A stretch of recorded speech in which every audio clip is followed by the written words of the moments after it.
Hello, everyone. Hello, and welcome to another live stream. This is none other than Kev B. Welcome onto this new day. Happy Friday, and also to this live stream. We're going to be specifically talking about the topic of democratic conditioning of Black voters, how it has failed us in the past, and now is starting to come up in the Democratic Party. Now, it was, and particularly when it comes up into this interview with Barack Obama and his chastisement towards Black men on voting for Kamala Harris. So we're starting to see more as Black people are becoming more and more aware of what is going on within this particular election, and they're open up to other options, moving on to choosing either Donald Trump. You have very few that may be going into third party, but either way, they're moving out of being totally dependent upon the Democratic Party. And as time has been going forward, we're starting to see kind of cracks within people who are expecting Black people to be this constant, blind, loyal follower that in the past the community has always been. But I also want to take the opportunity before we get into that to start talking about what has been happening as far as with loyal voters who are choosing to vote for Kamala Harris for the standpoint of identity politics with race, gender, and stuff like that. We're going to be getting into that. And before we start really getting into everything, make sure you hit the like button and click the subscribe button. If you're new here, so that way you are alerted every time there is a new video on this content on this channel that you enjoy. If you are enjoying it, please make sure that you like and subscribe. All right, so let's go ahead and get into this video right here that I saw online. This is by James Klug. Oh, hold on. I think I see somebody new here. Thank you, Eagle Eye Prepping. Good seeing you. They're not showing the comments on here, but I'm able to see it on YouTube on my phone. It's good seeing you, Eagle Eye. Happy Friday. All right, so we're going to get into this topic of Black voters, and particularly those who are voting for the standpoint of race and not necessarily policy. They may not know enough about policy, but they are wanting to vote for Kamala Harris anyway. So let's start here. This video that we're going to watch is from James Klug, and I'm going to be showcasing some people. Donald Trump or Kamala Harris? Kamala Harris. Why Kamala Harris? She's middle class citizen, and she's a very well-spoken Black woman. I respect her. She's an AKA. She's for everybody, and not just for one person and one party. She's for everybody. Who did you vote for in the primary? Did you vote in the primary? I did not. I wasn't going to vote this year if it was going to be between Biden and Trump, because I didn't want either or, so I wasn't going to vote. And for real, it don't even matter what we vote, because our vote don't count any damn way. You know what I'm saying? Where are you from? Kansas City, Missouri. So do you see here like the hypocrisy that comes with this? Like, she said that she wasn't going to vote anyway, but then because of now that Kamala Harris is in the party, she's replaced Biden. Now she wants to vote for Kamala Harris, or advocate for Kamala Harris because she's a Black woman and because she's an AKA. All right, this is something that I see. I see pretty often, particularly with older Black people, where they say that their votes don't count, their votes don't matter, until they start seeing some form of representation of Blackness. Then they start making like this advocacy for why they want to support the person, whether they may actually vote for them or not. It's a very odd thing. Good to see you, Eagle Eye. Now I can finally see your comment. Yeah, but it's a very odd thing. It's something that it shows the shallowness of people who only view voting or view the election from the standpoint of race instead of actually really talking about policies that they know. And we're going to get further into this. So let's keep going. Right. So Kamala Harris basically got you back in and encouraged you to get out there to vote. Yeah. She's obviously been super involved in this administration. What do you like that she's done so far the last 3.5 years? I mean, really, actually, to really be honest, I haven't really followed the last 3 years. I just respect her as being a Black woman. I'm a Black woman, and not saying I'm just going for her as a Black woman, but I just like what she's doing. That's for. Should we be voting policy, or should we be voting because of somebody's skin color? What do you think? Policy. policy, but That's more important to you then? it's more important to me. But it also drew me in with her being part of my race. You know what I'm saying? And want to, participate in this election because, I mean, I understand that we're from the same culture. You know what I'm saying? But notice that she did not mention anything about policy. Like she has not said one thing about the policy that she knows. The first thing that came out of her mouth was race and the idea that she is from the same culture. Now we can argue that. I don't know any black person. Me personally, I don't know any black person who has Indian heritage as part of their culture. But or coming from Jamaica or anything like. Well, there are black people who do come from Jamaica, but from her standpoint, she is an Indian American who has been seen as recognized as an Indian American vice president. But this is somebody who she sees is the same culture as her. Okay, but whatever. Let's keep this going. So I understand that. Why Donald Trump over Kamala Harris? Because she's had 4 years in office to do something that she said she's going to do, and she still hasn't done it. Kamala Harris. Why Kamala Harris? I think She's been in office the last 3.5 years. What was your favorite accomplishment of hers? She's been very heavily involved in the administration. What would you say is just your favorite? I think she's just the right person to become, the next president. Because she's looking out for us, for the middle class people. That's what matters to us. Donald Trump's another level. So they can say. So you have somebody that said that she's looking out for the middle class people, but they can't actually identify what exactly she has done to identify with regular middle class people. Hello, I done told you. Yes, I'm live at the same time as Marlene. Now, if you can't make it to my live, you can just come back later. Anyway, let's go ahead and keep this going. It's all about himself and his friends and everything. I don't think it's right. Donald Trump's tax cuts for the middle class. Do you think that was helpful for the middle class or no? I don't think so. Guess what I vote for? You're voting Donald Trump. Good job. Donald Trump or Kamala Harris? definitely Donald Trump. Donald Trump.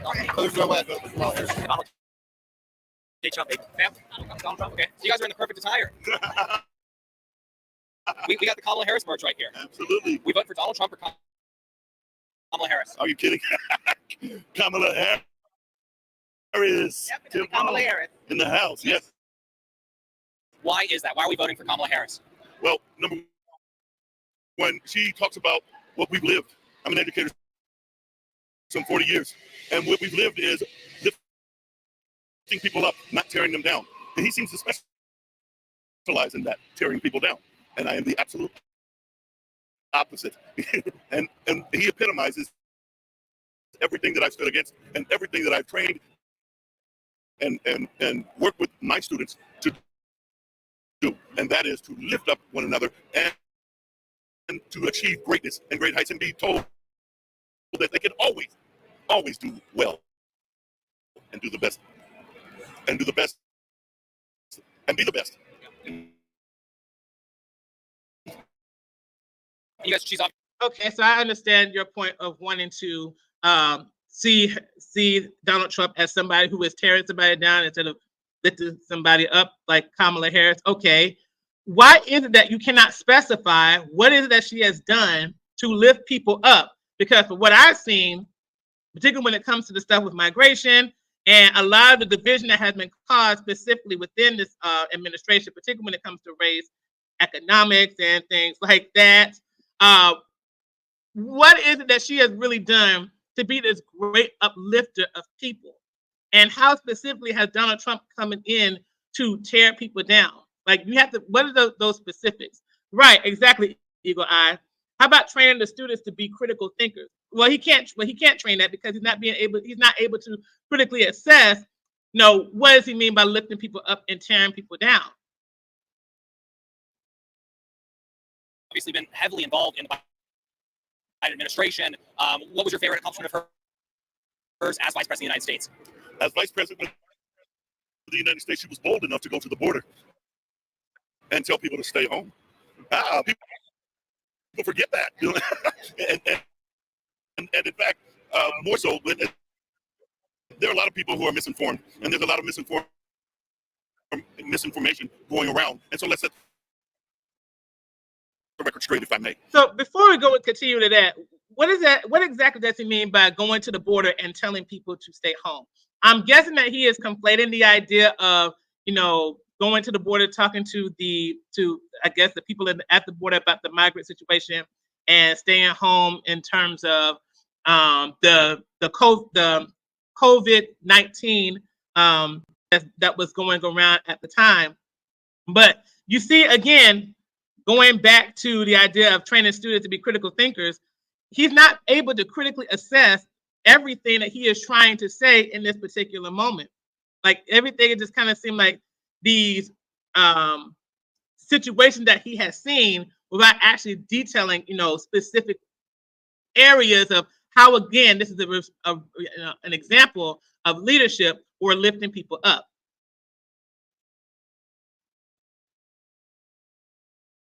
And that is, Trump didn't give you a dime, people. That was the Joe Biden, Kamala Harris administration that gave you $2,300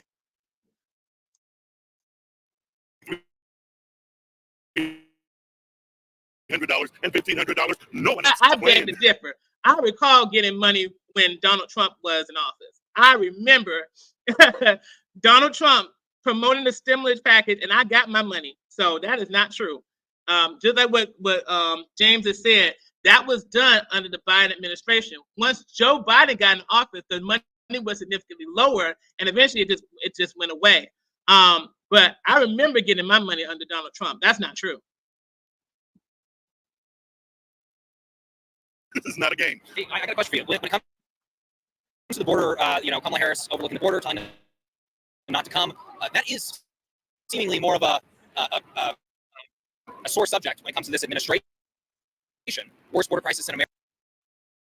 Oh, okay. Thank you, James. Yeah. So she didn't go to the border. She actually went to certain countries to tell people. I think she went to like Guatemala or something like that, and she told people that they need to go home. They need to stay home. But that was because of the great influx of migrants of illegal immigrants that had already come in once they got rid of policies surrounding the border. So that was caused by that particular administration, the Biden-Harris administration. They caused that problem, which caused her to go to those countries and tell them not to come. That's what she's talking about. American history, and when she visited the border, she didn't visit the spot where the border crisis was happening. What are your thoughts about that? Is that something to tout for Kamala Harris when this is the worst border crisis in American history that we've seen under this administration? What do you think? And more misinformation, and from you. That's funny. Let's make it clear. Yeah. All right. Just so you understand. I don't think that was misinformation. Biden it is. You guys, let's take a few moments to talk about like good friends over allegiance gold. As we All right, check it. Yeah, this guy is starting to become a little unhinged. Let's see.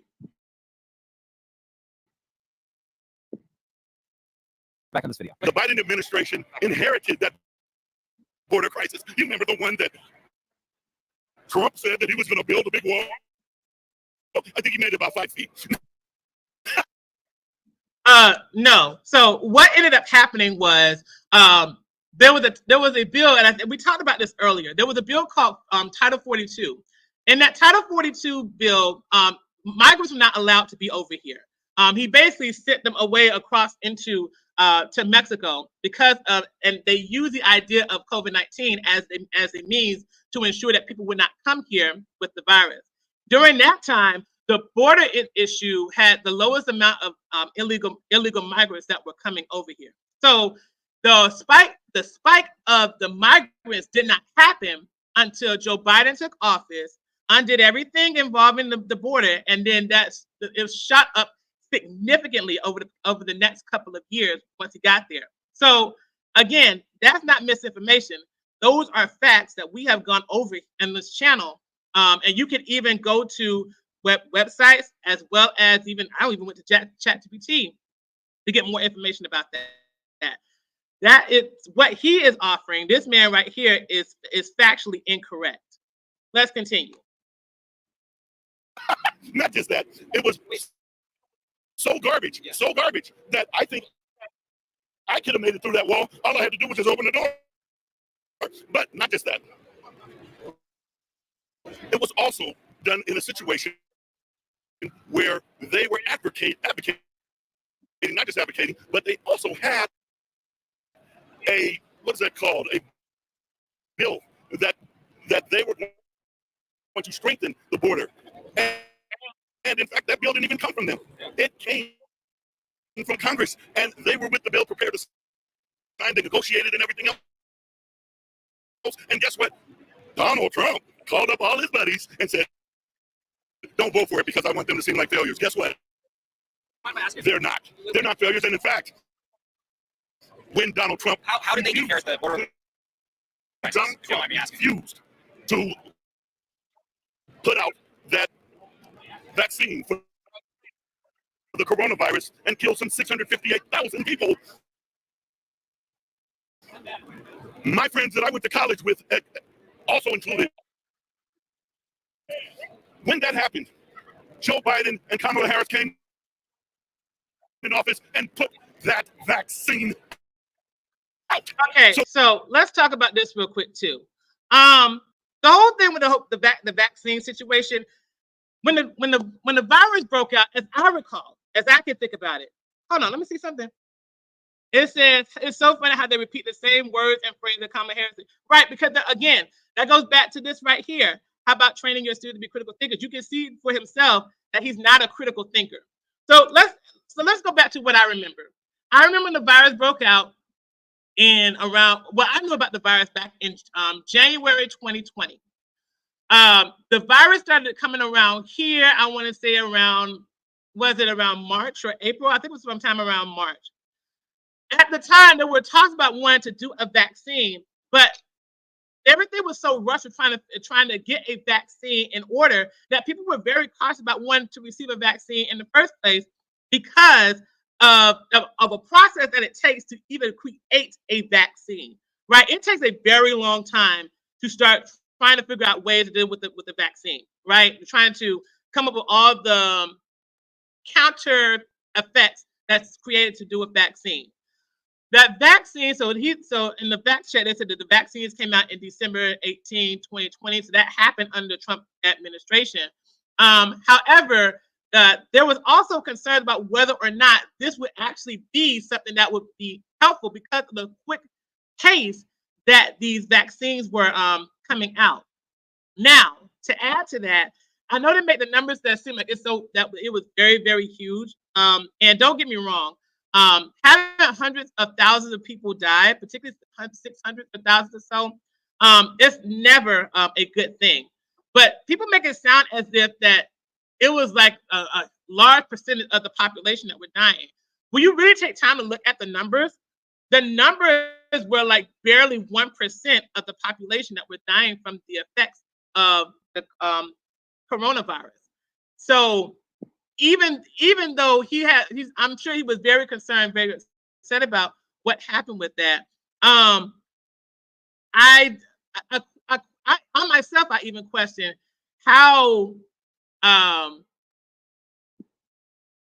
urgent to some degree it was to have that out, because the numbers that of the people that were affected and eventually who had died from it, it was very, very small. I remember I was sharing it with somebody who was from overseas. I think that she was from Cameroon. And I was doing the numbers of the people who were dying from the virus. I think the thing said 0.00008%. So it wasn't even 1% that was dying, but it was so hyped up at the time that it was driving people to be so fixated on making sure that there was a vaccine out there. And again, as James mentioned, the vaccine came out before Donald Trump left office. In fact, the whole thing with the migrant crisis was that Donald Trump did not want people to come through the border because he was trying to contain the virus from coming from anybody else in the country. Again, this is all part of Title 42. And again, we've done a whole segment on that. So that's very important. I think if you look at the whole the One App and the CHNV humanitarian parole, you'll be able to get the information from that. Okay, so that's been checked already. Let's keep it going. So let's stop playing. This is not a game. And guess what? This is about lives. Mind if I touch on the border crisis, though? You tried, and I got no. But how did they inherit it? Yeah, how did they inherit it? They inherited it because The border crisis. how long have people been coming across the border? But under Trump's administration, they were seeing a 50-year low of border crossings. It then jumped to 8 times as much. So that's a lie? Why is it a lie? Let me flat out finish. like, I'm sorry. That's actually, it's actually not a lie. That's a fact. Let's just be clear. Your facts are lying. Y'all, this is scary. This is like all the stuff that they're talking about with Donald Trump having the lowest number of migrants that were or illegal crossings that were coming across that border. That's actually true. Again, this is something that has been proven through not only fact checkers, but again, you can research this. The spike only started to increase when Joe Biden took office and undid all the work that was done at the border. And that's how the flood of migrants started happening. This was not happening 4 years ago. This was not something that we would even be discussing to this day. But let's go ahead. Let's go. Let's go. You know what? That's the reason why people don't really vote for Harris, because men disrespect women. Oh, man, I'm just trying to get one point out. Hold on, wait a minute. How did gender get into this? So now, because their points are falling apart when you start looking at fact checkers, now they want to start throwing gender under the bus. And we're going to get to that eventually when we start talking about Barack Obama and his chastisement towards Black men on the whole situation of supporting Kamala Harris. But we're starting to see this right now. When they can't figure out how to get around certain things, then they start trying to attack based on gender, race, or whatever the case may be. That's it. Yeah. Donald Trump or Kamala Harris? Oh, Donald. Let's see. Because I'm going No, I disagree. Excuse me, that's Donald Trump or Kamala Harris? Trump? Harris. Harris? Yep. Why is that? I'm a Democrat, man. Lifelong. Kamala all the way. So you heard that. So because he's a lifelong Democrat, he's not going to vote for the sake of. He's not voting from the standpoint of what is that she has done to prove that she is capable of the task. He's voting based on that party loyalty, that blind party loyalty. Now I know I'm keeping it specifically on Black voters and stuff like that, but when it comes to everybody in some way or form, you have to make sure that you're not voting just because this is something that you've always done. This is not some tradition. This is not something that you're supposed to be doing just because there's nothing else for you to be voting for or doing. Like you're voting for somebody who is going to steer the future of an economy, of a nation, of society within a nation. I know whatever. Let's go on. Donald Trump. Definitely. Donald Trump. Are we doing Kamala Harris or Donald Trump? Donald Trump. You're Donald Trump. Why are we doing Trump? Why are we voting for Donald Trump? Because I had more money in my pocket when Donald Trump was president. I don't care about the politics. I'm about having money in my pocket. Yeah, so your dollar was getting you further under Trump than this administration. Now, I try to keep like an unbiased approach, and I say, okay, if I would vote for Kamala, why would I vote for her? Other than the fact that she's a Black woman. Is that a good reason to vote for Kamala because she's Black? No, it's not. Why do you say so? She hasn't done anything as a vice president, so why would I trust her as a president? So when it comes to the economy, you're trusting Donald Trump to handle. Well, I can't say that she hasn't done anything as a vice president. And again, there's a lot of stuff that, when it comes to vice presidency, many times we just look at them as a person who is there to, to support the president. But you have to keep in mind, too, that part of the job of the vice president is to be a tie-breaking vote when it comes to certain policies that are passed. Kamala Harris has passed, from what I know, the most policies, the tie-breaking policies within a vice presidency. So we can't say that she hasn't done anything. The question is, how has it translated to specifically the citizens of the United States, for taxpayers and for things like that. That's the thing that we have to be looking at. So can we say that she's done nothing? I can't say that, but just the technicalities of stuff, right? Let's go ahead. The economy over Kamala Harris. Yes, he's a billionaire. That's fair enough. What would you say to somebody that's on the fence about who they're voting for? I don't know, because this is actually my first time voting, so I would just say go with your gut. You know what I mean? We've heard people say, "Hey, Trump's racist." So let me tell you, don't vote with your gut. Vote for policy. Vote for stuff that matters to you, that you value. Do not go with your gut. Okay? That's not good advice. So that's what she offered is not good advice. So I'm telling you, don't do policy, don't do feelings, don't do gut feelings. Go with policies, go with stuff that makes sense for the society that you need to see within your nation or within your community. Is that BS? I feel like most of the presidents were racist, so that really doesn't hold any weight with me. I mean, I guess if you have more money in your pocket, I don't care what's going on with whoever's leading the country. If it's better for me and my family and those around me, great. Absolutely. Fair enough. Yes. I don't think Trump's racist. I don't either. I think it's just another way for The election's obviously coming up. Okay, so let me actually get past this one, and I want to get back to this right here because this is the interview that's continuing on from that man earlier. Please get your During the Biden and Harris administration, they have those people who cross the border and got separated from their children. They make sure that they got placed to where they're supposed to be placed with their parents. Some of them were not placed because they were separated or they couldn't find their parents, but Trump didn't do that. He's the one who caused the problem. Harris, the one invited. The separation was not Donald Trump's policy. It happened during his It was already in place. He actually ended that by executive order.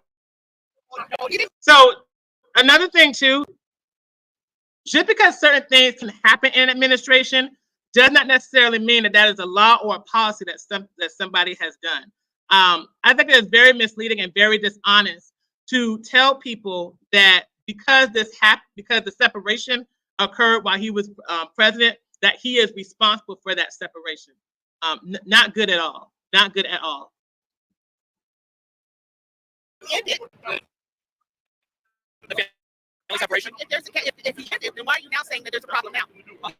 He didn't end border crisis. If that's the case, you wouldn't be saying there's a problem now. Okay, so that too, ma'am, the reason why we're talking about it being a crisis is because there are multiple migrants here who are getting funding to live in places that they have no business being here for. They're using this as a means to seek asylum in a way that is both lawful and unlawful at the same time. That is what makes it a crisis. It's beyond just simply the matter of the fact that they are just at the border right now. It is the fact that they are actually influencing politics, influencing way of life, influencing the economic budgets within certain cities. That is the crisis that we are having right now. It's like she and her husband are just kind of like this completely delusional about what's going on. You were just talking about family separation, now we're talking about Border crisis, yes. Don't you remember all those families that right, were so the numbers that we're separated? seeing right now are, we've never seen numbers like this in the history of the United States. Well, people are coming across. No president have ended it. Not Trump, not Biden, not Obama, not Bush. So it's not just their problem, it's our problem. Right. Okay, so when are we going to do something about it? Well, Presidents and stuff when they have to be. Well, they undid policy that was working. So one of the things that we do about it, ma'am, is part of that is through voting. That's part of the reason why we have organization systems in place to ensure that these things don't happen. That's not our responsibility to do as the citizens. That is what they are supposed to be doing as our representatives to handle. So yes, we may have some issue with the border before, including people that have been coming in here. But the spike that has been happening recently, and particularly when it comes to specific migrants that are coming in here, that is something that is new. This is not something that has just been the usual thing. Again, delusion. that we found about a 45, 50-year low in illegal crossings at the southern border. Not necessarily. According to Customs and Border You have Protection. to understand, during that time, during the pandemic. Yeah. Before that was even low. Oh yeah, during Obama's administration. Yes, I would agree with Oh that. yeah, no, Obama did great too, but Trump did continue that, and they implemented effective policy that got it really under control. One would be the Remain in Mexico agreement. What happened to with those families that came across and they were separated? That was not. We're talking about two different things right now. We're talking about the number of crossings versus family separation. They came across. That's how they got separated. Yeah. Those families came across, and he separated those families. Yeah, that was true. But that was our Trump policy. He actually, But he separated families, ma'am. He did not separate the families. He did not actively go and separate the families. Really, if anything, what he tried to do was to make sure that it didn't come at all.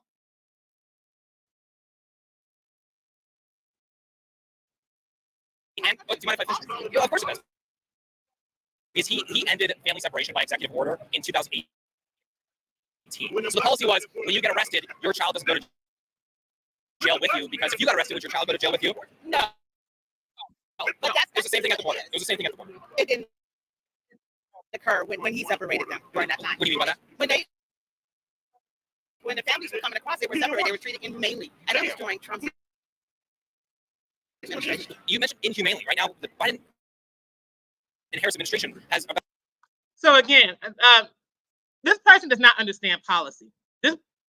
What she has seen as a result of people making the choice to come here illegally, she's attaching that to the Trump administration, and she's thinking that because that happened under his administration or during the time of his administration, that is the same thing as enacting a policy to separate families. This is not wise at all. This is not somebody who has a true understanding of politics. It doesn't make any sense. Does not make any sense at all. About 300,000 children that came here illegally that are unaccounted for. Does that seem humane? Is that a good thing? Only if you counted them. I Right, want to see right. the figures. I Write it down. want Let to me see. Let me see your figures. I want to see. Those numbers are from the federal. I want to see the videos and the videos that we can film. Because Hey, you can look it up if you like. during Trump, we saw it. We saw that they were being treated inhumanely. Where are the people that are going over there photographing that or going over there filming that? We don't see that. Anybody You can would say describe what's happening right now as humane?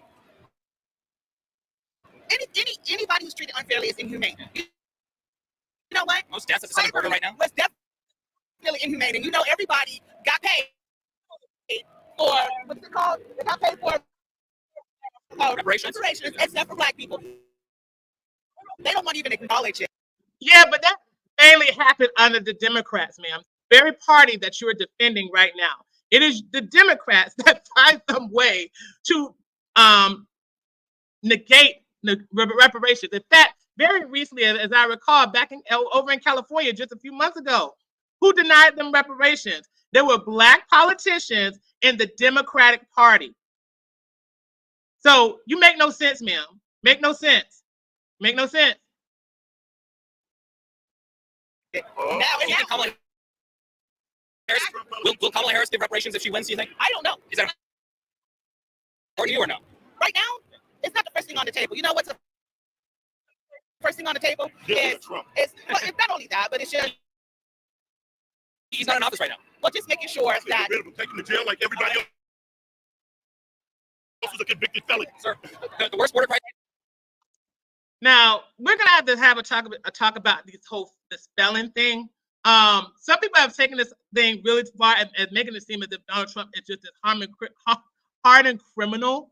But I think we'll have a talk about that eventually, because if that's the case, if he needs to go to jail, then so many other politicians who have not been in jail, who would probably include the current administration that we have today. Crisis in American history, you guys. So how do we justify this? The worst border crisis in American history under Biden and Harris. this is also an inherited thing. People are coming across the border. They inherited a a 50-year low border crossings. Just that it stops. Reinstating Trump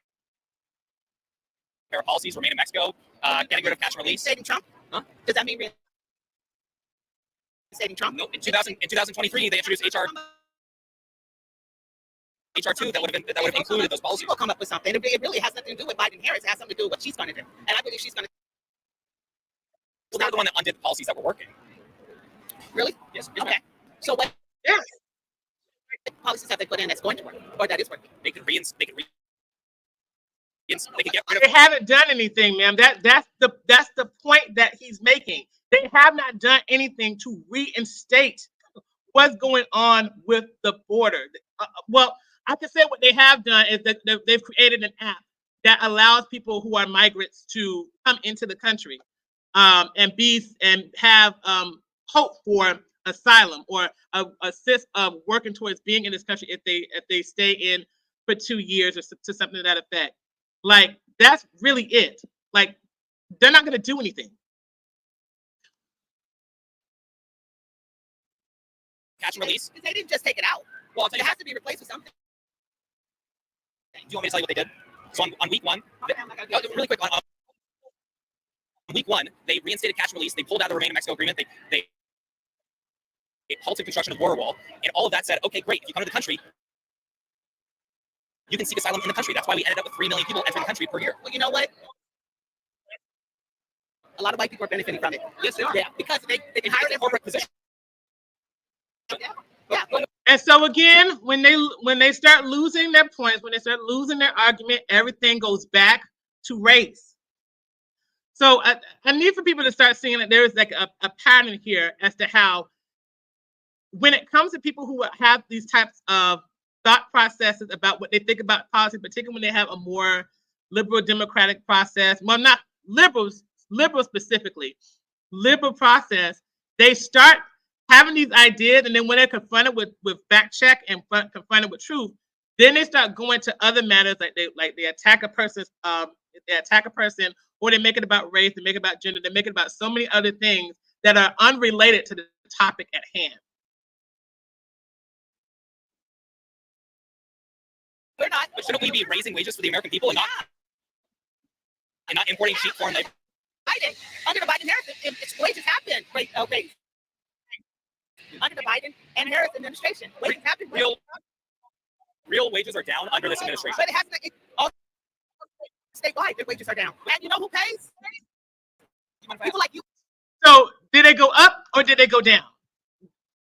Which is it? Did the wages go up or did they go down? And then to add to that, part of the reason why they had to start increasing the wages anyway is because we are under inflation. Everything costs a whole lot more now than they did 4 years ago. 4.5 years ago or so. Everything costs more. So yes, they had to start increasing the wages because they are trying to keep up with the cost, even though it took a long time for those wages to start seeing some level of increase anyway, because for a long time they were stagnant. And what's the word I want to look for? To uphold what he's saying, yes, wages are also down too. So it makes no sense. Like this family is really something, I must say. You and me, we pay for it. So the government doesn't have anything to do with raising the wages. They pass it on to us, just like PG&E or energy people. Whenever there's a disaster or problem, we have to pay, which is the reason why we need to be taken care of, which is what Harris is going to do, take care of the middle class people. But she's not doing that now. Like,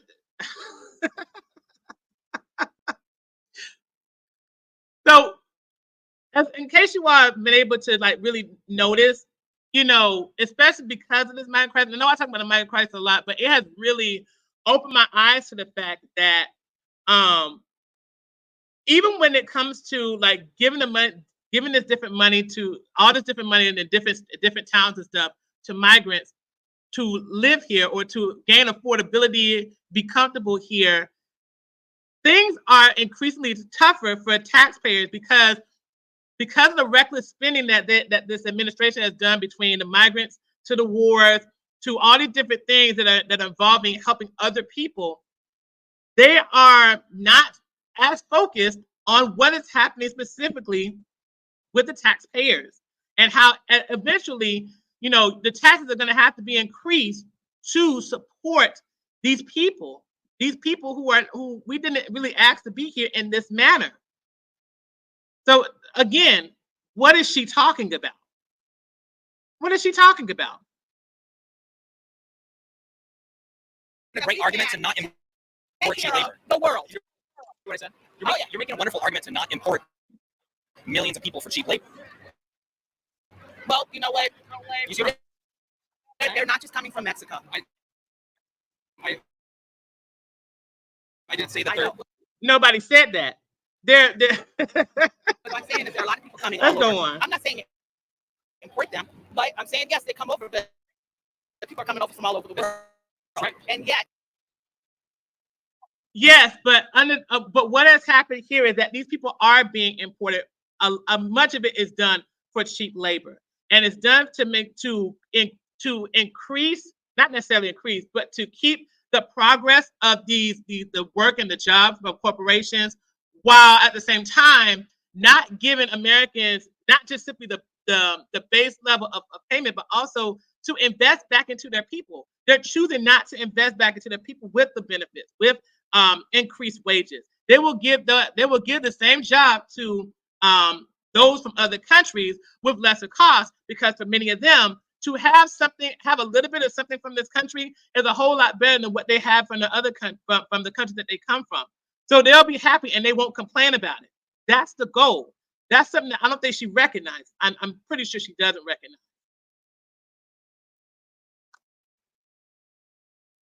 they're utilizing them. I'm not saying that it's wrong or it's bad, but I think it should be done properly. Importing cheap labor, doesn't that just seem like it's hurting the American? Yeah, that's right either. That's right. Ma'am, thank you so much for your time. I really appreciate you. Okay, bye-bye. Hey, what do you think about Tim Walz, Kamala Harris's VP pick? Right. He passed legislation in Minnesota supporting and protecting sex changes for children. Do you support? So before I let him continue, she just said that she does not know anything about Tim Walz, who is Kamala Harris's vice president pick. So this is what he's talking about when he's going over things about him. Let me go back. Hey, what do you think about Tim Walz, Kamala Harris's VP pick? Right. He passed legislation in Minnesota supporting and protecting sex changes for children. Do you support that? I am a mother and a grandmother. Yeah. So I'm down with that stuff. You're not? Uh-uh. What do you think about that? I'm not even lying. I'm ready to tell you something. Y'all ain't ready for me in the politics. And talking about sex changing for kids and all that, that is so lame. I'm not down with it. And I really do feel like the government should stop. I'm not even a parent, but they need to stop trying to tell you guys how to parent your children. You know what I'm saying? It's a bit much. It's a bit much. No, I'm not down for it. You can't tell me at 3 years old you want to be a boy or you want to be a girl. No. What do you think about Democrats pushing that ideology and that belief? What do you think about that? Are you a Democrat? You know what? I'm just getting ready to tell you something. If they really cared about the country, they have to become a common ground. There's some things with the Republicans I believe in, but there's some things with the Democrats I believe in. Everybody quit trying to see who has the biggest, but now they don't throw a clip in there. So okay, come on, you can't. Republicans can't have it all their way. Democrats can't have it all their way.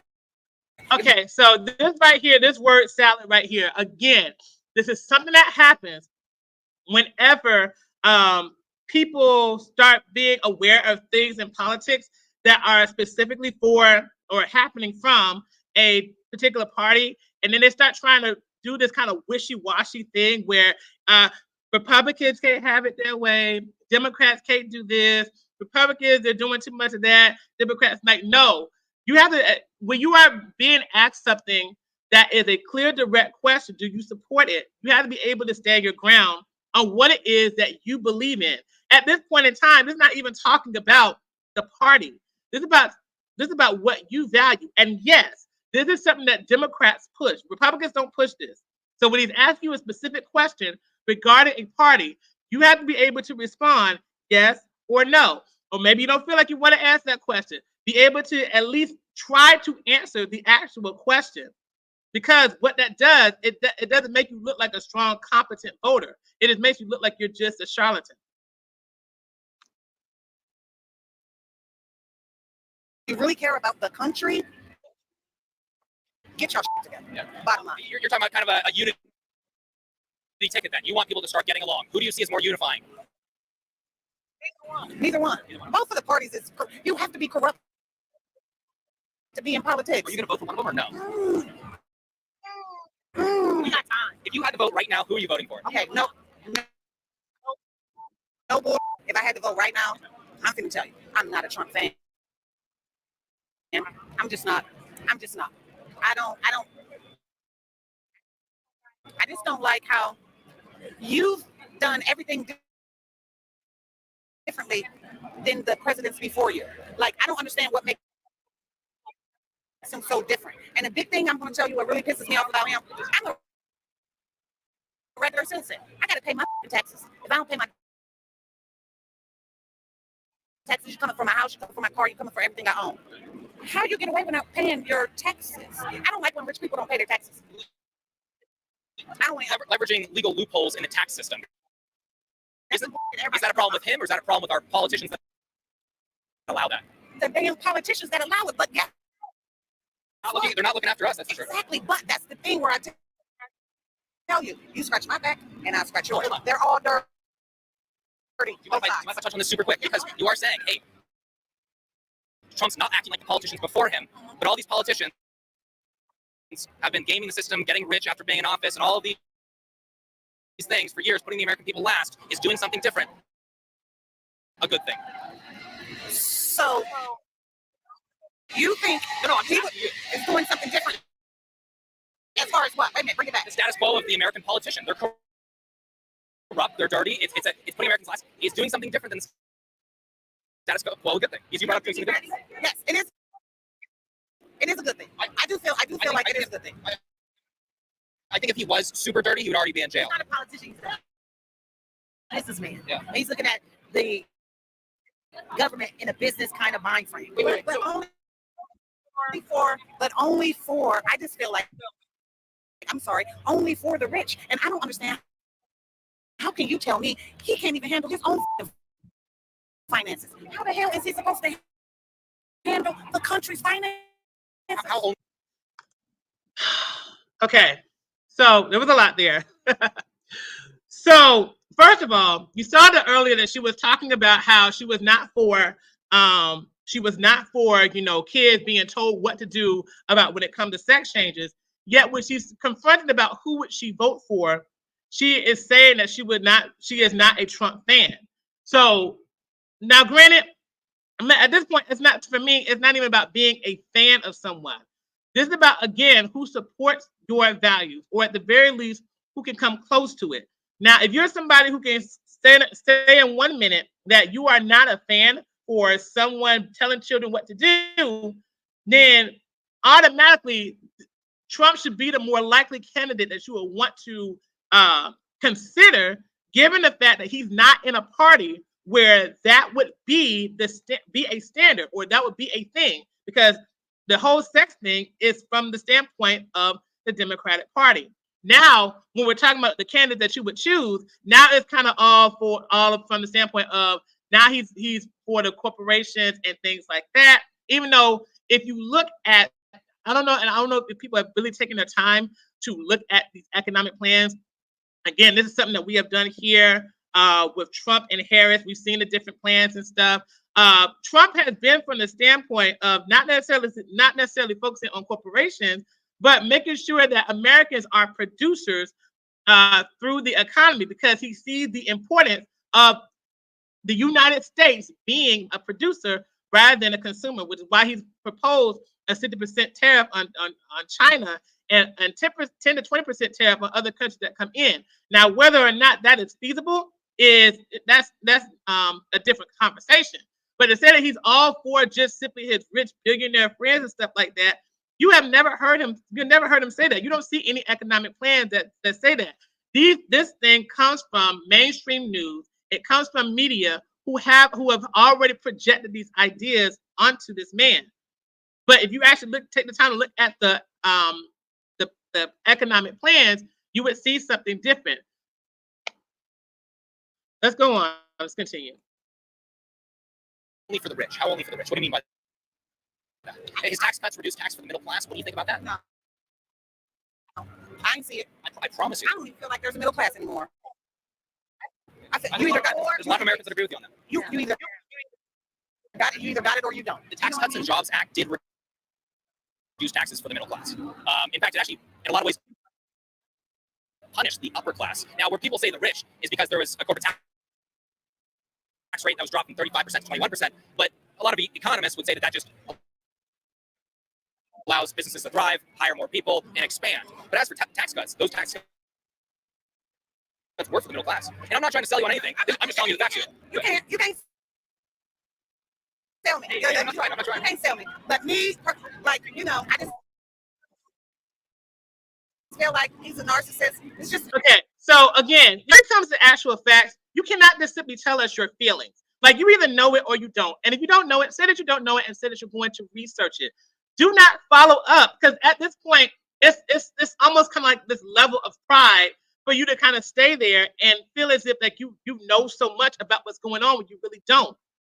Like, if you don't know, say you don't know and say that you need to look it up and research it, and then that way you'll be able to get back to somebody later, or it will help you to change your mind, give you a different perspective. At the very least, entertain the thought. Okay, let me go on. But you see, when I'm talking about the idea of the conditioning of the Black voter, this right here is exactly what I'm talking about. You see people who take in information without actually having rightful knowledge of how that is going to apply for them as a voter, or when it comes to advocating for whatever candidate they choose.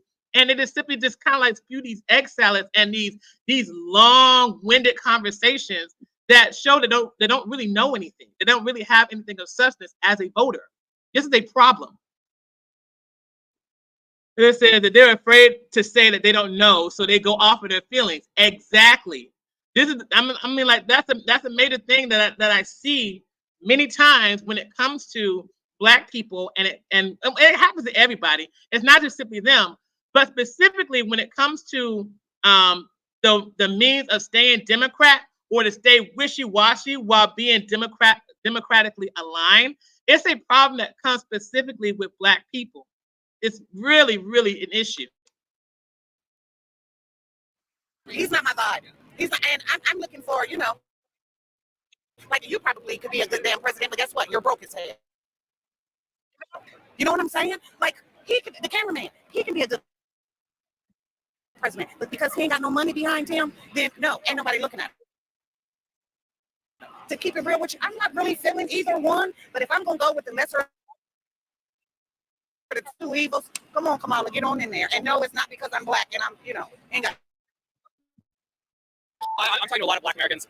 Well, no, but it shows that you are more staunchly Democrat for really no reason at all. You just got through saying earlier that the party doesn't really, that you don't want people to be told what to do when it comes to their children and their sex. And now you're talking about you want to go for Kamala Harris, who represents that party that you just said that you did not want people to align with. It's like, it's madness. It is absolute madness. That are way in support of Trump. So I'm not. I got some for you. I got some, for sure. I got some for you. When it comes to, were you better off now than you were 4 years ago? This is a question that people keep asking. When it comes to gas, when it comes to grocery prices, when it comes to, is your dollar getting you as far as it was under Trump? How's your rent? How's your electricity bills? Is it better right now than it was under Trump? I'm going to be completely honest. It's been the same for me. You know what I mean? Like, I know, yeah, it's been the same for me. We're going to Big Dollar. You mind if I ask why? Why? Yeah, why? So Let me see right here. Yeah, okay.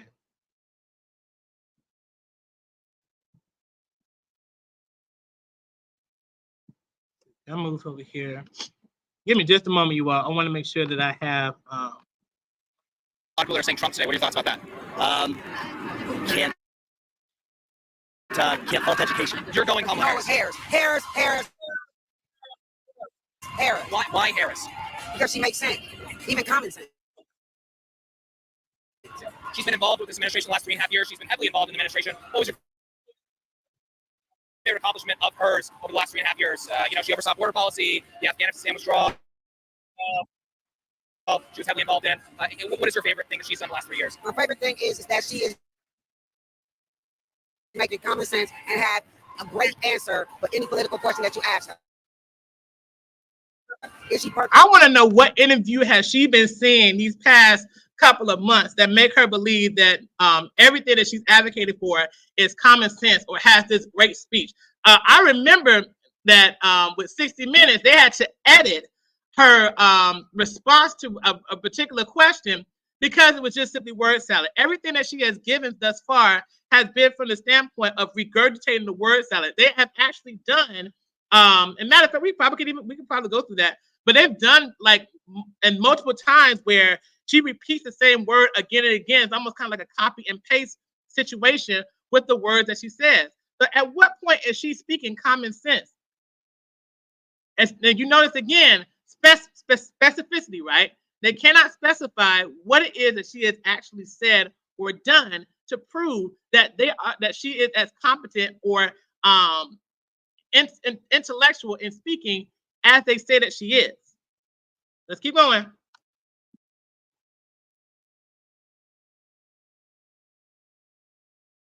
No. Do she know a little bit about a little bit of this and a little bit of that? Which is a great start. It's 3 years. You can't clean a house and know everything. So 3 years. You just see her as being able to really articulate her responses when people are asking her. Introduce, and she's going to make a better difference than Donald Trump. Hey, I gotta go. But really quick, last question. I'm talking to a lot of people that are saying that they want Donald Trump because of the economy the last few years. It hasn't gone back on track. Real wages are down. People are struggling. What would you tell those people? Think of January 6th. Think of January 6th. Yes. Thank you for your time. Donald Trump or Kamala Harris? Donald Trump. All right, so there is that. So we're gonna go into this one right here. Oh, that's it. Kamala Harris.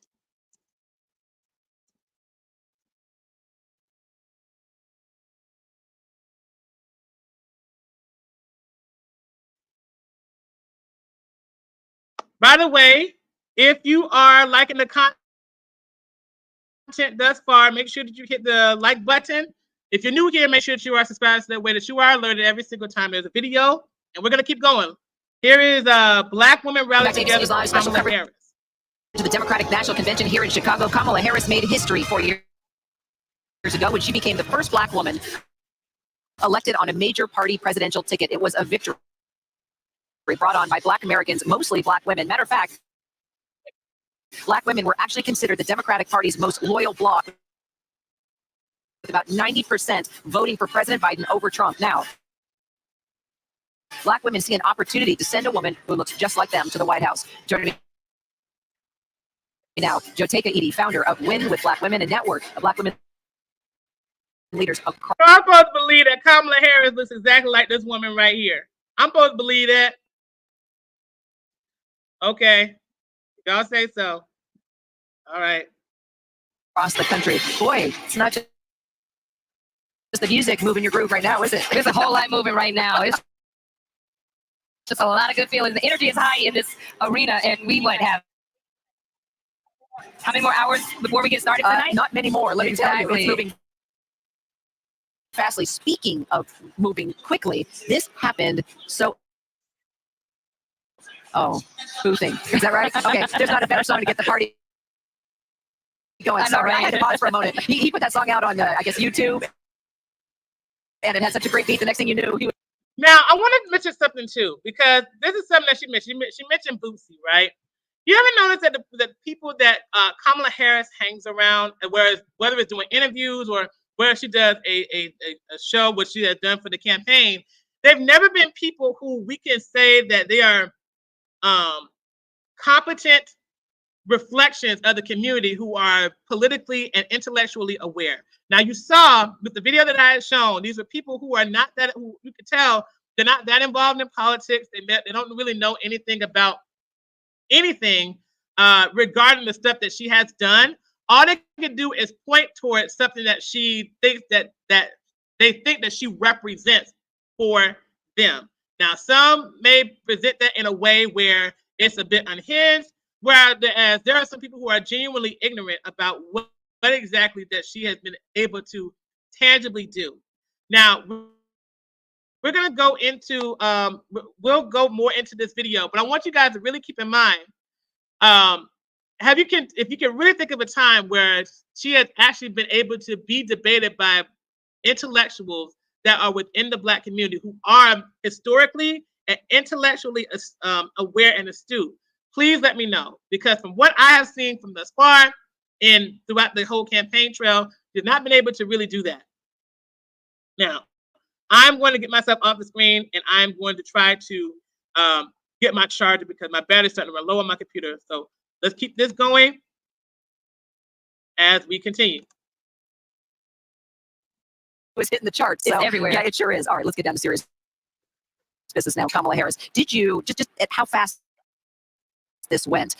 Your feeling? I mean, we talked about black women love Joe Biden, love Kamala Harris. But are you okay? Are Black women okay with the way that she got on this ticket? The fact that she didn't get a vote, that it happened because her boss stepped aside and she was the one put in that place. Is that okay when you talk about making history? To the top of this ticket, she was on the ballot throughout the entire primary process. It was Vice President Kamala Harris and President Joe Biden. She got all of those votes. And when President Biden, and Black women thank President Joe Biden, he's always seen us from the very beginning. Every promise made, President Joe Biden has kept that promise to Black women. And when he made the decision, Black women were in support of him. We had signed a letter. 8,000 Black women had signed a letter saying that we support you, President Biden. If you make a decision, that when you make that decision, it's your decision. And when he made that decision and he decided that he was going to endorse his governing partner for the last 4 years, Vice President Kamala Harris, Black women were overjoyed. We were excited about that. Not just because of the history of it, but she's a proven leader. She's been district attorney. She's been attorney general. She's been United States senator. And she's been vice president of the United States. And what Black women would say is one of the administrations that has put forth policies that affected our communities in ways that have changed our lives and impacted our lives, that we could say we want to see more of this in President Kamala Harris. What more do you want to say? Do you want to see? You say Black women love Joe Biden, okay? But there are voters that say they also want to see Kamala Harris sort of disassociate herself from a number of things Joe Biden has done and become her own woman and change policies.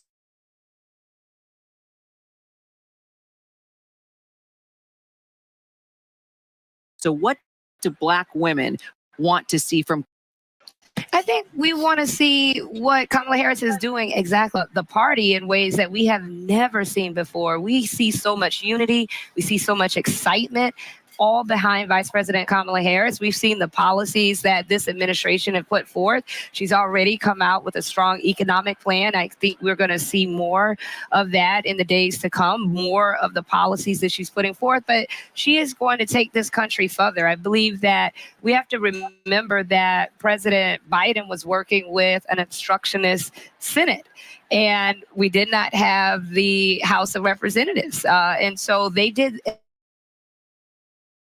as much as they can. And I think now we are positioned, this entire map is open up in ways, the excitement in this country, that I think that we could look at a November where Democrats have the House, the Senate, and the White House. Well, speaking of surprises, last night we got a surprise appearance from Oprah Winfrey, and she highlighted the legacy of the civil rights pioneers, the New Orleans Four. Let's take a listen. But it was the grace and guts and courage of women like Tessie Prevost Williams that paved the way for another young girl who 9 years later became part of the second class to integrate the public schools in Berkeley, California. What does that mean to Black women? It means so much. Oprah Winfrey herself is just a pioneer. I think that when everyone saw her last night, it was just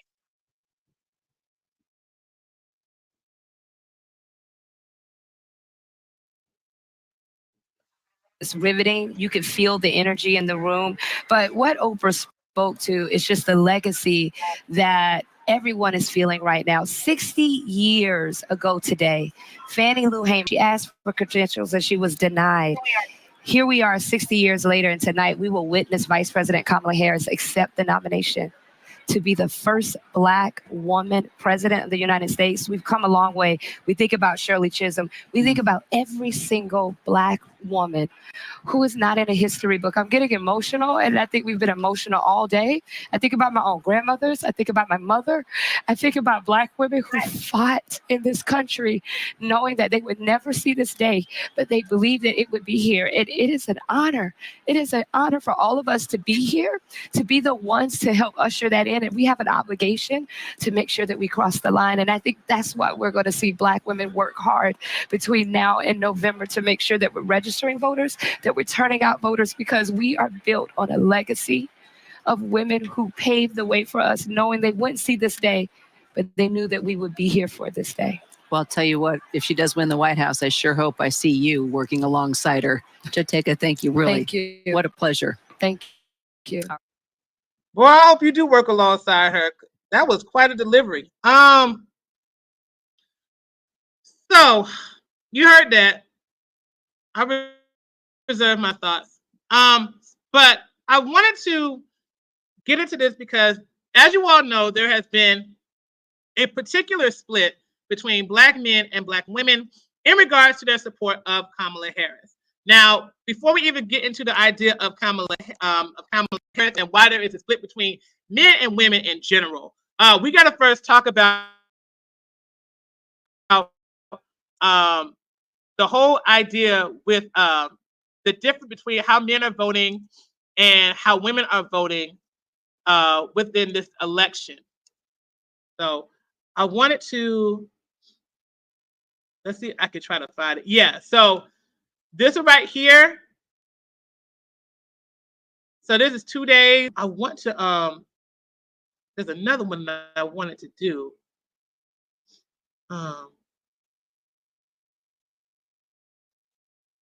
Let's see. Well, I don't think I'm able to find it right now. Organization. All right, so let's go through here. Men and women voice starkly different priorities for 2024. Let's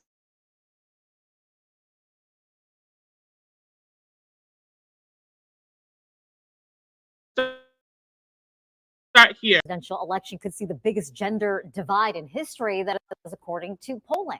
Yeah, Time 17 points among women. While Trump fared better with men, he's boasting a 17-point. Local women sounded off about what issues matter to them most this election cycle, and now we're learning what's driving some men to the polls. The only thing she had was a lot of people trying to push her over the line. It's not happening. We're not going to let this country be destroyed. We are not going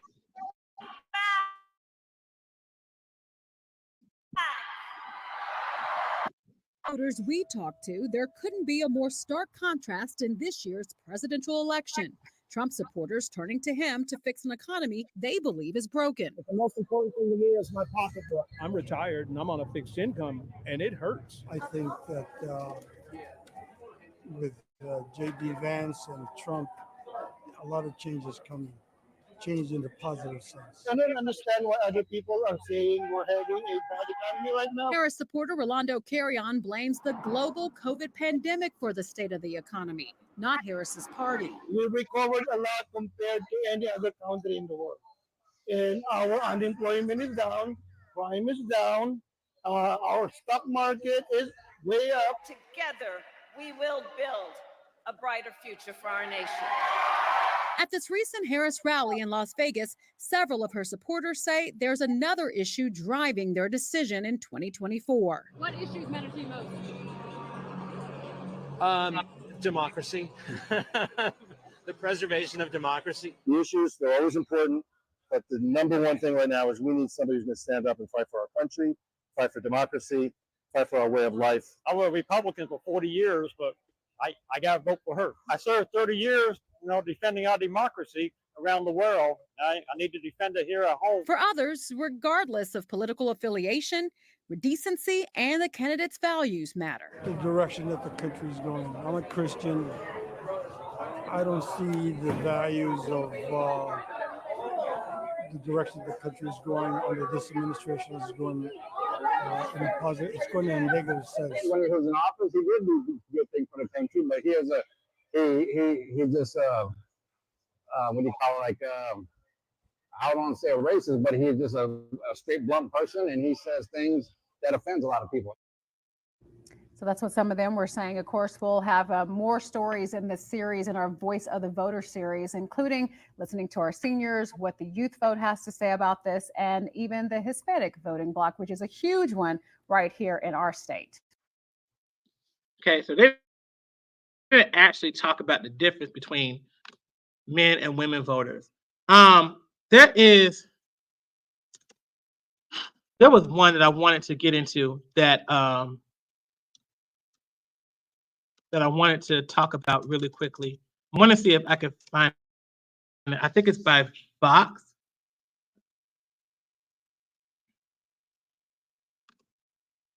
Let's see.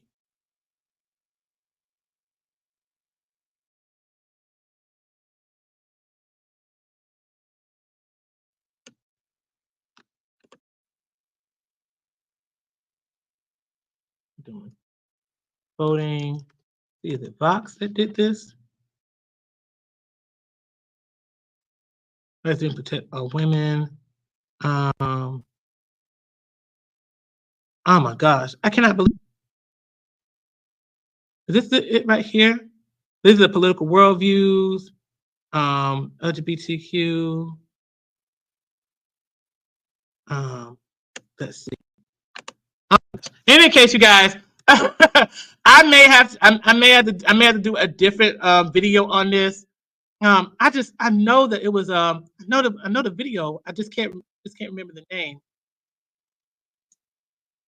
Men and women vote differently. Was it this one?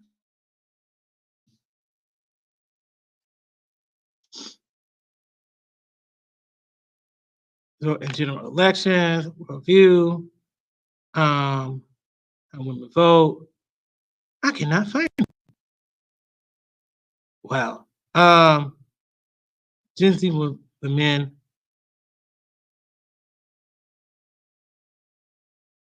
All right, let me see if I can go to differences in voting. And there is a different political worldview that men and women do have. So maybe this is it right here.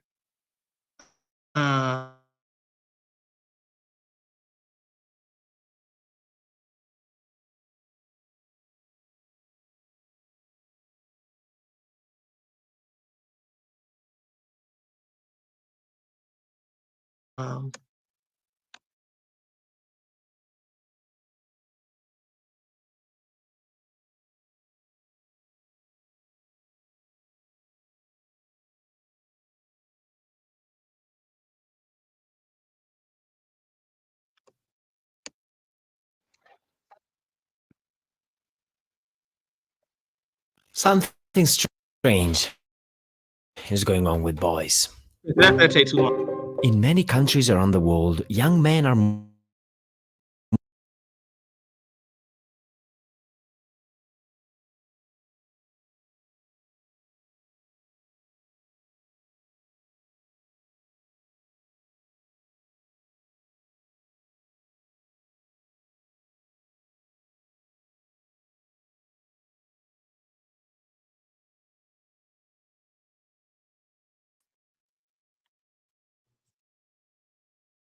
Y'all, they kicked me out. Oh my God. They kicked me out of my stream. Hold on, I gotta start over again. Hey Boogie, good seeing you. You can, yeah, thanks for smashing the like button. I'll see you later well, I won't see you later, but you can catch the replay once I'm done. But yeah, they kicked me out of my live. Hold on. Let me get this back up here.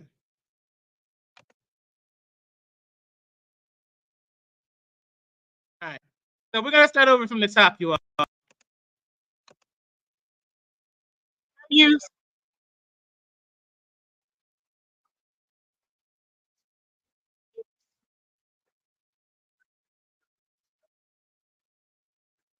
divide between young men and women in several developed countries. And it's triggered a furious row on social media, with the right blaming the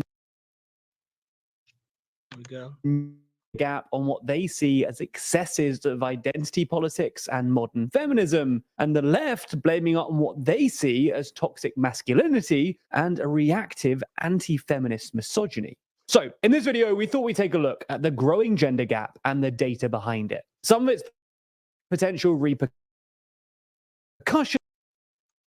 So I wanted to highlight this particular conversation, you all. I wanted to talk about this because what we're seeing right now is not just simply with Black people. It's happening everywhere, and it's not just simply happening in the United States. It's happening all across the globe. What we're seeing are stark differences between men and women, where women are becoming more liberal and men are starting to become more conservative. And it plays a role in how people are viewing things as far as world views. Here in the United States specifically, with all the stuff that is happening, you saw earlier I was mentioning a lot of men were focusing on sustaining the democracy. They're focusing on the economy and stuff like that. A lot of that goes along the lines of men becoming more conservative. Now, there are some things that are changing in regard to how men see things and women see things that are outside of politics. But just in general, this is the major thing that we are seeing as far as the differences between the genders. All right. So I want to make sure to highlight that before we continue on further. For what might be causing it. Now, the first thing we need to say is that while we're obviously grateful to John Byrne Murdoch for drawing attention to the phenomenon, the Financial Times aren't the first to notice that women are becoming more liberal than men. The so-called gender gap was first observed in the late 90s and early 2000s, when academics started noticing that men were no longer more left-wing than women. Yep, you heard that right. While it might be more left-wing than women. In the US, for example, women historically voted Republican, but started moving towards the Democrats from the 1980 election on.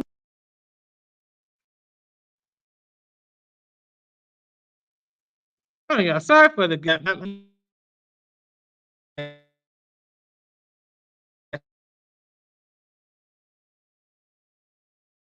A little funny right now.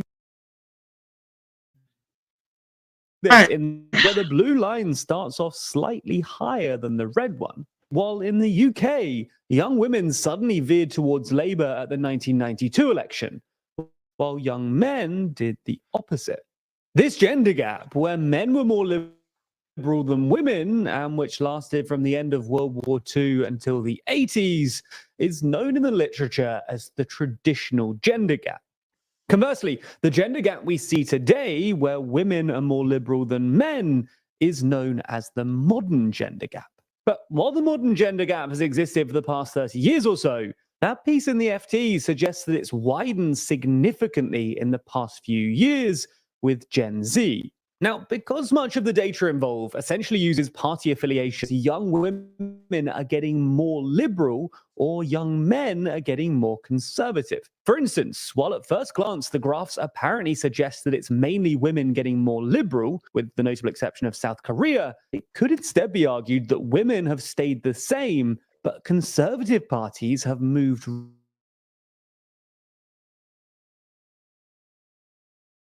right and taken young men with them. It would mean even more women changed.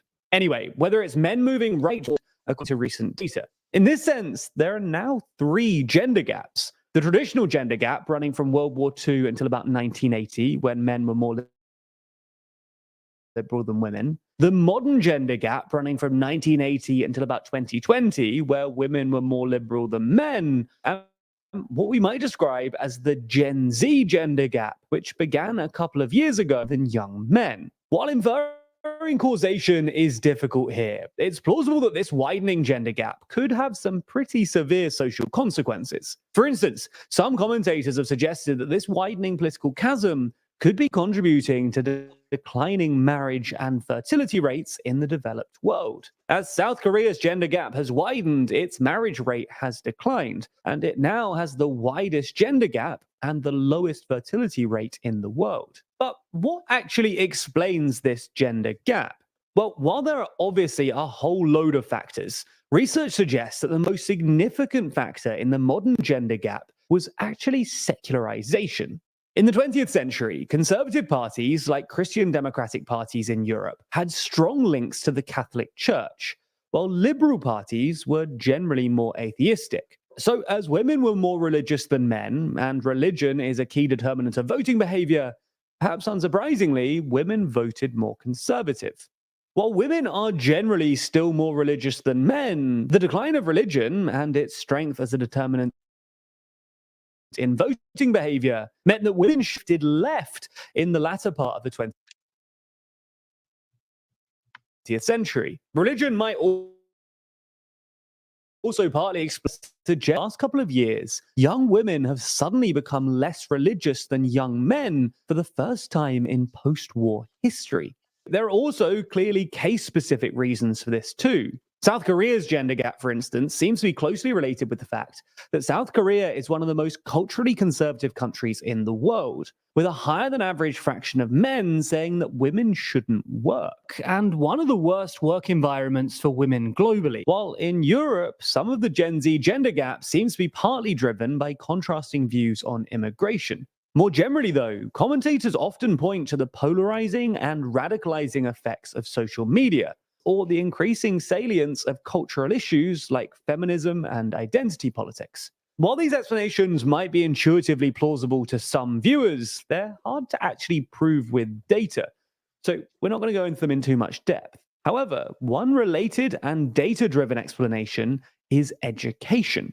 Women today often spend more years in education than men, and education has become an ever more important determinant of voting behavior, especially in the US and UK, where one of the best indicators for liberal voting intention is whether or not you went to university. Finally, though, one other explanation could be that the Gen Z gender gap just doesn't exist. For starters, it doesn't actually show up in other data sets, like the Cooperative Election Study or the General Social Survey. Now, to be fair, the Gallup polling used in the FT does have a larger sample size than the GSS and a lower non-response rate than the CES. But even then, some commentators have suggested that this data overstates the Gen Z divide by focusing more on how men and women identify politically rather than actual policy preferences, i.e. the difference between what's known as symbolic ideology and operational ideology. For evidence of this, take a look at this 2008 paper, which suggests that while younger generations of women are increasingly likely to vote or identify as left-wing than their male counterparts,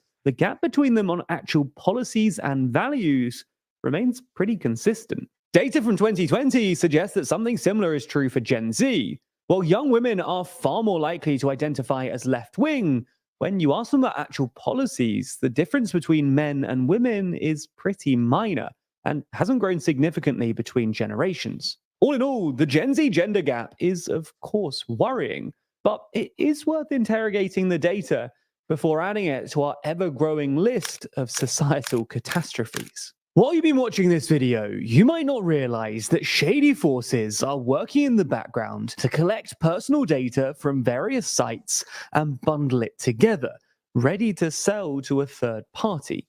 These data brokers can sell this bundle of information about you to any company to an online. Now, you might assume that you're safe online. Yeah, so now that we're talking about economy. All right, so I'm not going to get too much into that. We can go further into that over time, but I do want to in that particular discussion about men and women being more liberal and conservative and stuff like that. But I wanted to mention that and preface what I'm going to do with Obama in saying that the whole thing that's going on with the presidential election is not just simply about race. It is something that is affecting people all across the globe. More men are becoming a lot more conservative, whereas I don't know a lot more conservative, but men are becoming more conservative. Women have become more liberal, and so you have to factor that into the equation and not involve race or gender or identity politics into it. So now, without further ado, after all that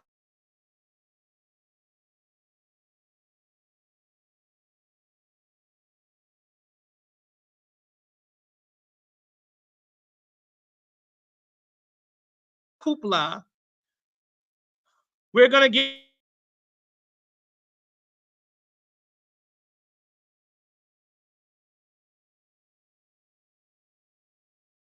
get into this topic of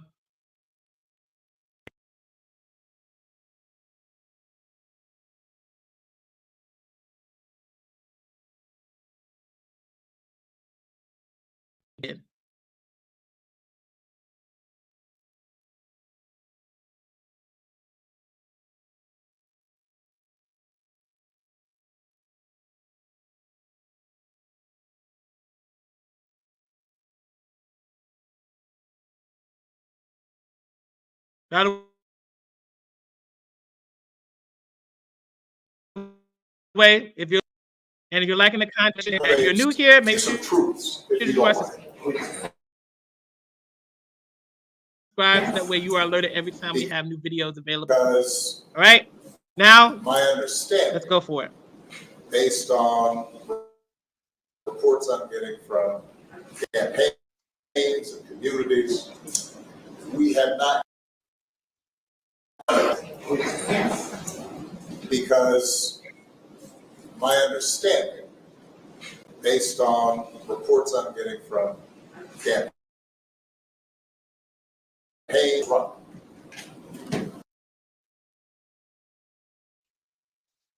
in 2008 and 2012, we were in different times back then. I'm starting to move weirdly. I hope I'm able to be heard. Sorry about that, you guys. If I'm looking crazy, CPU thing again. But back in the past, the whole democratic idea was very, very different, right? When it comes to Barack Obama was actually a very, very polished man who came onto the Democratic scene. He was the youngest person to run for presidency. He came across as he was a black man. He had a black wife. He had a total package of what would be the ideal black family, right? Not only that, he didn't offer word salad. He was very clear. He was very direct. There were certain things about who he was that would be the thing to connect with. He was relatable. The idea that he presented as a president came across as relatable. Now, to add to that, Barack Obama, when he first came on the scene in 2008, he was a new person, right? There was no other administration he was not a part of another administration. With Kamala Harris, with her entry into being a president, she's already been someone who's associated with Joe Biden, and on her own, she did not stand up. She would not be somebody that I would say stood as strongly as a Democratic nominee. Part of the reason why people are having issues with accepting her is because on her own, when she was trying to run in 2019, she did not do well. She was the only Democratic nominee who did poorly when it came to polling amongst her other nominees, along her counterparts. And so then she was accepted into being the vice president with Joe Biden. And now, like, we've been able to kind of like see her in action under vice presidency. And people are not impressed with what she's been able to do. So no, this is not the same, Barack Obama. You did not have the same disposition as she has had. All right. On her own, she has not been able to measure up to certain things that she should be doing, whether as a candidate or even everything that she was doing as a vice president. Part of the issue that's going on with the border is on her. A major part of the issue is on her. And she has made her stance about why she believes in immigration. She compared ICE to the KKK. She's done a lot to damage her own reputation. And so you coming on to this interview already trying to chastise a group of people who are able to recognize these clear differences from the jump is very irresponsible. All right? Let's keep going with this.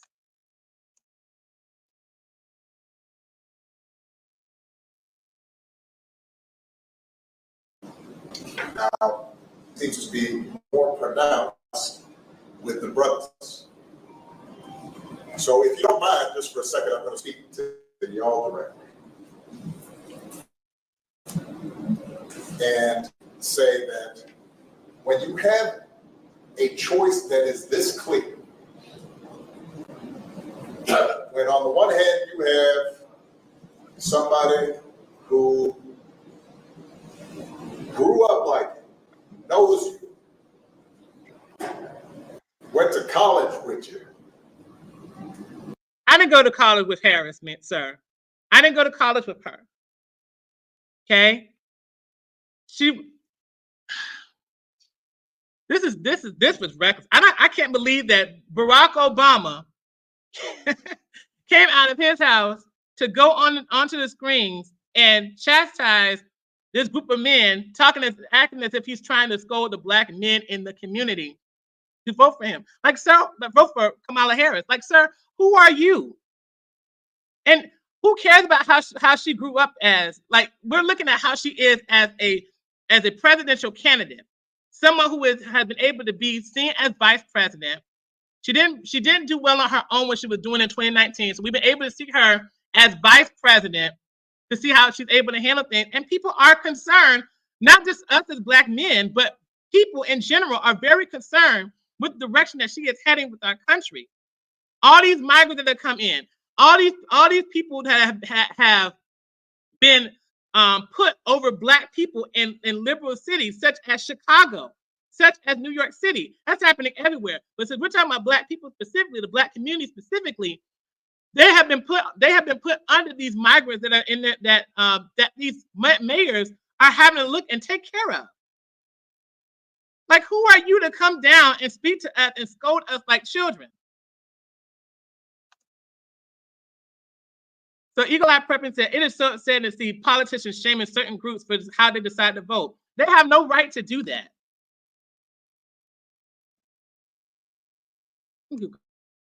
Going. Understands the struggles and pain and joy that comes from those experiences.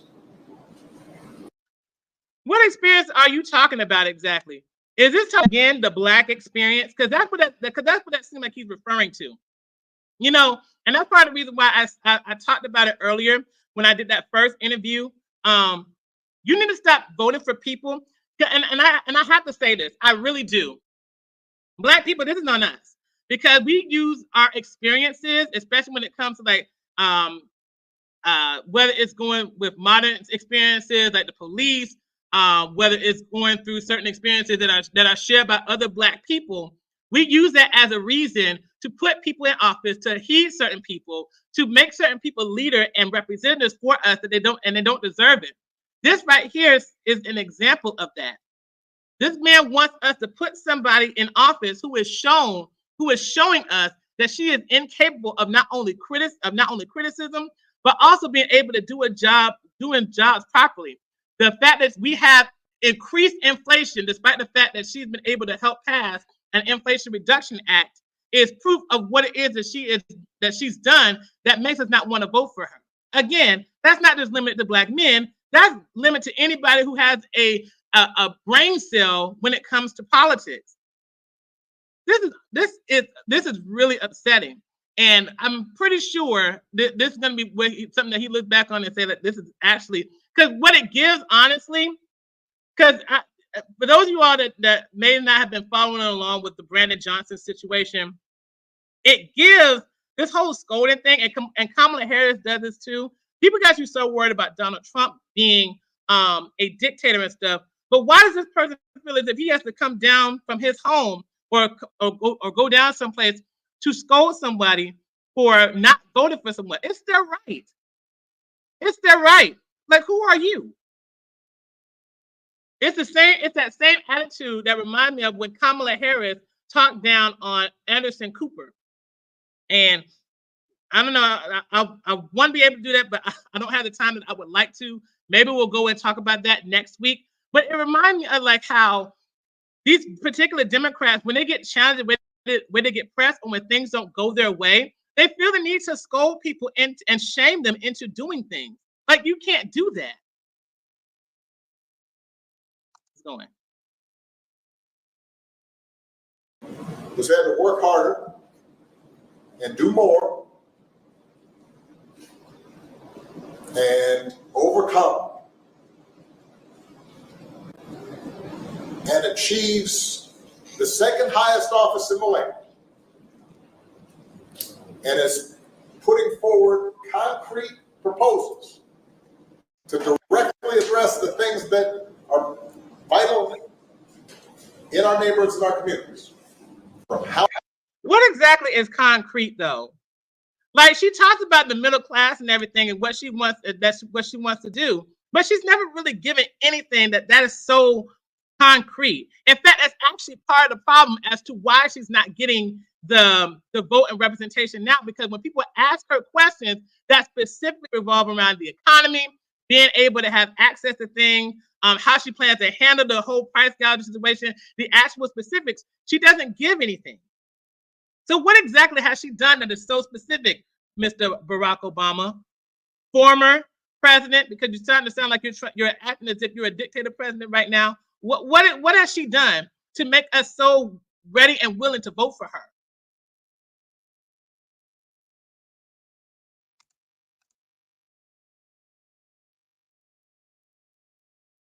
Housing, to making sure that our mothers, our fathers, and our grandparents can afford medicine, and making sure that we are dealing with prices that are too high and rents that are too high, and are committed to. But she's responsible for the prices being too high, Barack Obama. She is partially responsible for that. With all this money that she has been given to other places, she has not been doing enough to make sure that all that stuff is invested well enough here. She has not been doing enough. That is part of the reason why she's been having so much scrutiny. She's done more for all these people coming across the border. She's done more to help with funding these wars, or supporting people who have been in wars, than it has been for the American citizen, as we see. And when you ask questions about it, when you start wanting to get specifics so that way she can be relatable, she doesn't really answer. That's not on us, that's on her.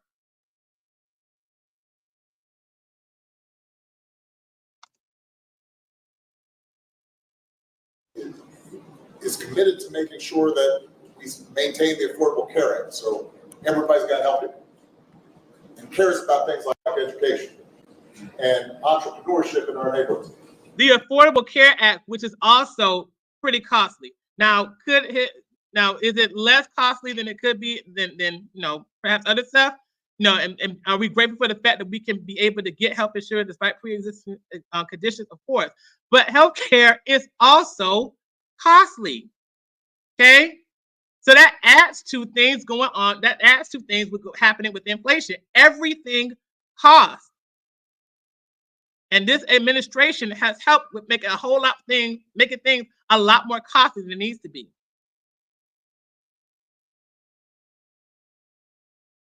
And that's on one side. And on the other side, you have someone who has consistently shown disregard, not just for the communities, but for you as a person.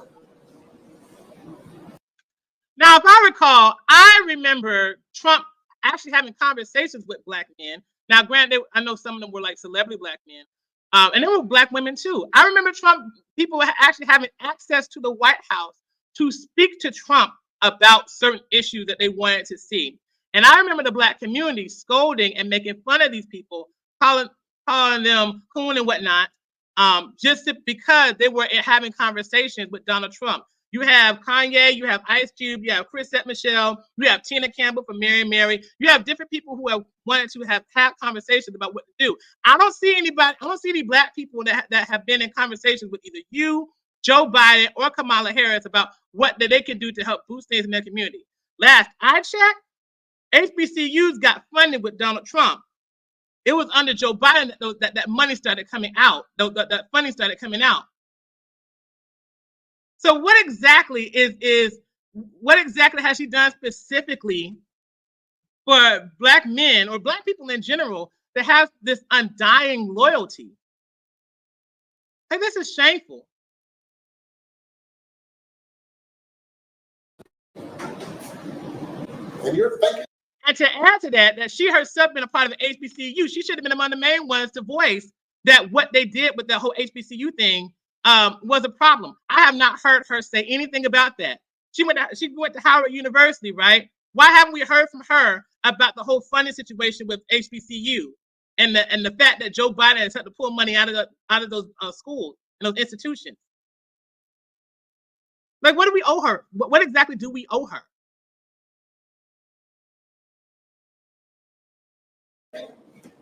About sitting down.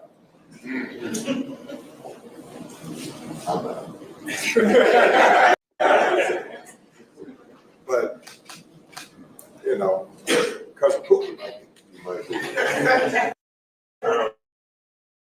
What do you think? And you're coming up with all kinds of, but, because of Pookie, and you're coming up with all kinds of reasons and excuses.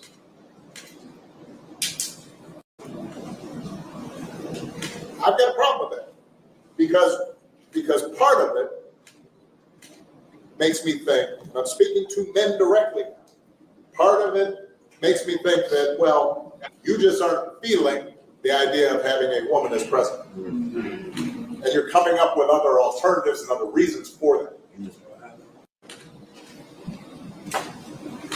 This is shameful. Listen, people don't have a problem with the idea of a woman being president. Okay? Now, I take that back. There are people who would have problems with it, but the vast majority of people do not have problems with the fact that Kamala Harris is, or any woman would want to be president. I have no problem giving that to somebody who has shown that they are competent with the job. Most black men, I guarantee you, with regards of how they may think about certain things about, women leadership and things like that, they probably would not have any problem with giving that to her if she was shown it to be qualified for that. The fact that you are even talking to these people and saying that the reason why they don't want to go for her is because of her gender, it already says that you already know that this woman really isn't qualified necessarily. You just want to scold us because you think that the gender should be the reason why we vote for her. All this black unity and all that stuff like that. And that's why I say that for the community, this is our problem. This is the problem that we have created, because Barack Obama would not feel comfortable saying this to anybody else.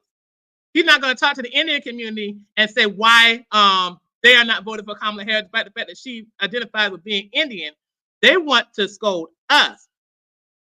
They want to scold black people. And in this particular case, they want to specifically scold black men because, again, of our undying, blind loyalty to this party.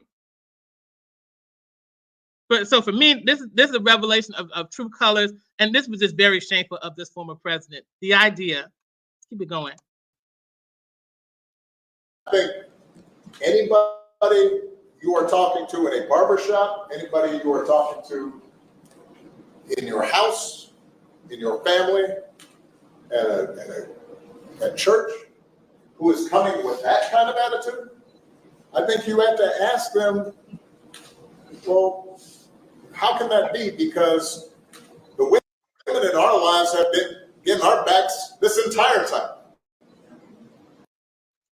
Have you directly ask the men about why they are choosing not to vote for Kamala Harris? Have you looked at podcasts? Have you talked to anybody in certain communities to ask them what their votes are? Have you gone to the barbershops and asked them why is it that Black men do not want to do so? Have you automatically assumed that it's because they don't want women in charge? Like, what is this? Why is it their job to have to speak to anybody? This is madness. This is such madness. Let's go ahead. They've been raising us and working and having our backs. And when we get in trouble and the system's not working for us, they're the ones who are out there marching and protesting. And so now you're thinking about sitting out or even supporting somebody who has a history of denigrating you. So let's talk about history real quick. Your buddy Joe Biden has been a part of segregationists, sir. He is someone who has supported the 94 crime bill, and you let that man be your vice president. We should be asking you, are you supporting somebody that denigrates us? You are supporting somebody who has originally stated that she is Indian American. Now she has politicized herself as this Black woman, which really didn't start happening that much until she started running for vice presidency.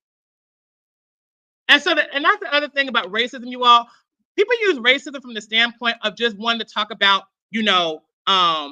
the movie version of it, where you have people that are wanting to ostracize you and redline you and things like that in the community, like you often see like in slave movies or in like civil rights movies and things like that. Why does this man feel so comfortable speaking to Black men like this? Why does he feel like he has some type of authority or some type of right to tell Black men how they should be voting in support of Kamala Harris? Why is this not considered to be a form of racism? Why is it not considered to be some form of racial politics? Why is it not being seen as some form of an issue of making race the marker of our politics? Why is this seen to be okay? And this goes right back to what I showed in that first interview. Like, a lot of people, they don't really know policy, they don't know politics, and you have a politician right here who is not even trying to get you aware of the politics that's being done. He just wants you to vote for this woman because she quote unquote has the same experience as you. It's insulting. It's highly insulting. Move on.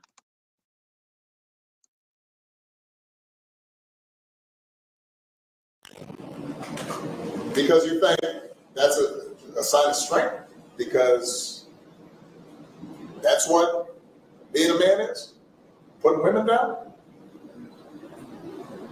That's not acceptable. That's not it. This shouldn't even be a question. So that's it, you guys. That's everything I wanted to say. I normally do not get so hyped and upset when it comes to particular interviews. I'm just allow an interview to play and just allow it to be done. But I need for us to see what we have emboldened because of as Black people, because of our unwilling to move away from the Democratic Party. Now that we're starting to have people who are giving pushback to this party, and they're leaving in droves, to support either Trump or just to move away from the Democratic Party. Now you have somebody who is a former president who has ran his 8 years, wanting to get down to a group of Black men to scold them. I'm like, sir, what are you doing? Why are you acting as if you have such power and control to tell us what to do? And why are you only doing it when it comes to us? I don't see you doing that with any other group of people but us. Like, people are worried about this dictator that Trump is doing, but like, what is he doing? What is this? How do you put yourself in a position to tell people what they should do and how they should vote? And if they're choosing, and if you have a large group of people that are deciding to not vote for Kamala Harris, why are you not taking the time to figure out why?